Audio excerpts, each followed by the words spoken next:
told you that story to tell you this one. Welcome back to Sonic Heroes, everybody. With the big bingo board in the sky. Old Grandma's going to the bingo hall in the sky. Ever just take a step back and look at these mega projects that you see in video games? The idea of there being like an enormous bingo board 500 feet in the air that living beings can traverse. Do you think perhaps someday some eccentric billionaire is gonna put his money to good use and try to bring these mega projects to life? He's gonna try to recreate the giant bingo board from Sonic Heroes. Some kind of Citizen Kane-esque situation where he wants to relive his childhood and he's gonna put all his money towards it. Things like that do happen. There was some kind of Australian billionaire a couple of years ago where he wanted to make Jurassic Park a real thing. And then like a week later he announced he wanted to make the Titanic a real thing, and it's pretty clear he just had some kind of 90s movie marathon and he thought to himself, hey, I can do half of this stuff. I can afford to do all of this. Of course, none of it came to fruition. Theoretically, is it possible? Well, that's a stupid question, never mind. I guess doing Titanic again would be theoretically possible. Just build a big ship and... I don't know if crashing it necessarily is part of the Titanic experience or how that works. Maybe they could settle for just reenacting the Rick and Morty Titanic experience. You could go to reenact the Titanic and then there's like a weird Mexican lady who strips naked and holds you at gunpoint and other bad things happen. Yeah, it wouldn't take $1 billion to recreate that one. That's totally doable. Yeah. What does any of this have to do with Sonic Heroes?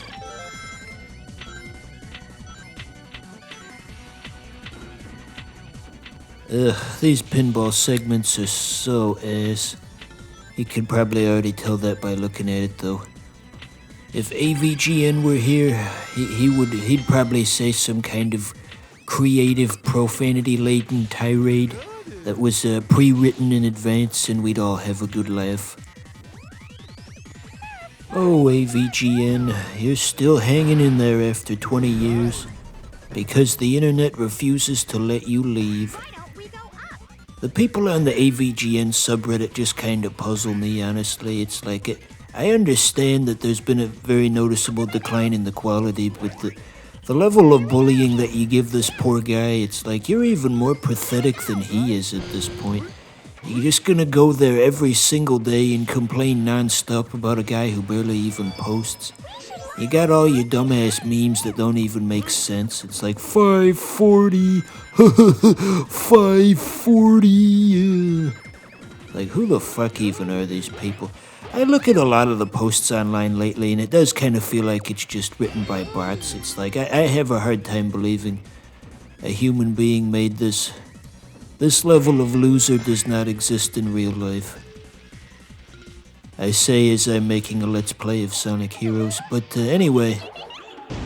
You know, it stands to reason there's probably somebody out there on Reddit who's like the next big generational talent, the next Steven Spielberg walks among us, but he's never but he's never gonna have the opportunity to seize on any of his untapped potential, because he's too busy arguing with strangers over just stupid, pointless crap. Everyone says that the line between classic SpongeBob and modern SpongeBob starts at season 4, but if you ask me, it should start at season 10 instead. Season 4 was almost 20 years ago. I'm quoting a real post that I saw. That one actually annoyed me enough that I changed my settings around. It's like, I don't want to see this. I don't want to see this infantile crap for babies. I am 30 years old.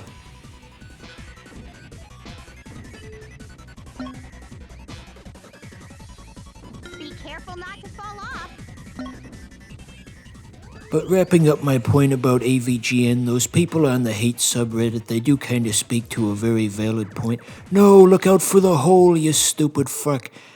Anyway, As there seems to be this sort of trend line with AVGN, Classic Game Room, Pat the NES Punk, and probably a few others.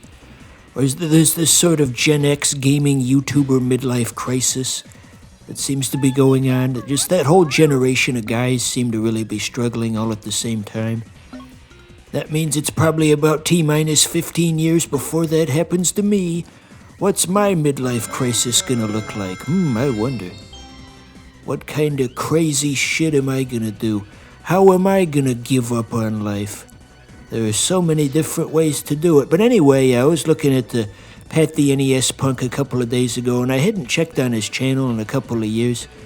It's like, it's not that there's anything wrong with that, but he's really bulked up. Like, and a lot of it's in his face, too, so his cheeks look all puffy. It's like, if you're not used to looking at that, it's like, Jesus Christ, what the hell happened? I don't know, but this isn't a drama channel. We just want to play Sonic Heroes. I just want to ride my motorcycle. So the jellyfish enemy over there, you have to be extra cautious not to walk underneath it, or else one of your 3 players will get sucked up into a tractor beam, and you won't be able to use them. Oh god, I'm throwing the game was doing an annoying thing there. I was firing at the jellyfish, but the characters were auto-tracking to that bumper instead of the enemy. But anyway, yes, the jellyfish will put a tractor beam on your characters, and then you can't use them until you break them free. So you have to be careful with that. They could have just made him a normal, boring enemy that didn't do anything, but Sega went the extra mile and gave it extra functionality. Good on you, Yuji Naka. Good on you. We should try to do better. Just thinking out loud with the concept of that enemy and being able to suck up Sonic characters into a tractor beam and haul them off to do God knows what to them, I have a strong suspicion that that particular enemy probably inspired some nasty DeviantArt posts back in the day. Or who says back in the day? There's probably a few of those that were made today even. Dr. Eggman! Him again. There's a fun topic of conversation. What's the worst thing you've ever seen on DeviantArt? There's so many different ways you could answer that question. They got everything on there. So this next boss battle, or the current one rather, it doesn't fit the theme of all the others in the game, because normally Eggman has like a big cool robot that we have to fight, but I guess we just kind of caught him flat-footed and he's not ready for us, so it's just kind of, what if we just had the regular robots again, but there was a lot of them this time. Yeah, that's the boss battle, yeah.